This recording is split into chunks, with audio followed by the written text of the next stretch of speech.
Opštinsko takmičenje iz istorije učenika osnovnih škola iz Ćuprije je završeno. Veliko interesovanje za ovaj predmet donelo je i dobre rezultate. 3 učenika su se plasirala za okružno takmičenje. Diplome i statue za one najbolje uručuje profesor istorije škole Vuk Karadžić na lično zadovoljstvo i zadovoljstvo svih profesora kojima je istorija uvek na prvom mestu. Ima dosta učenika koji zaista se interesuju za istoriju i koji posebno vole istoriju. S obzirom to su mahom, znači, oni isti učenici koji idu na sva ostala takmičenja i svih ostalih predmeta, znači najbolji učenici, ali drago mi je to što baš učenici koji su i sada osvojili prvo mesto na opštinskom i plasirali se za okružno, posebno vole istoriju, što je normalno meni veoma drago. Da li to zavisi od profesora ili od njih samih? Pa znate šta sad, okolnosti su i od profesora i od samih.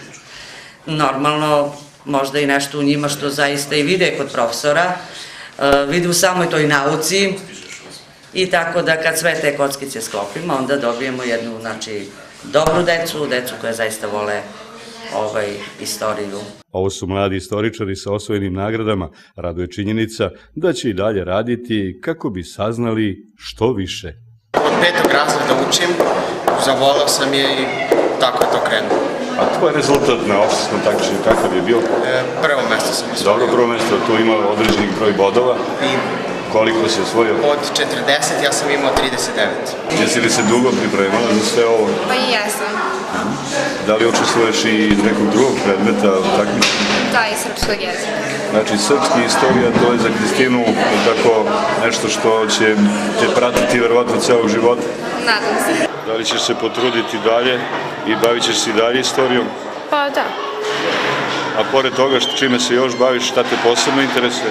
Biologija. Jesi zadovoljan s ovim rezultatom? Jesam. Moglo i bolje. Moglo je. Ili idemo na okružno? Da. Šta ćemo tamo uraditi? Pa najbolje moguće.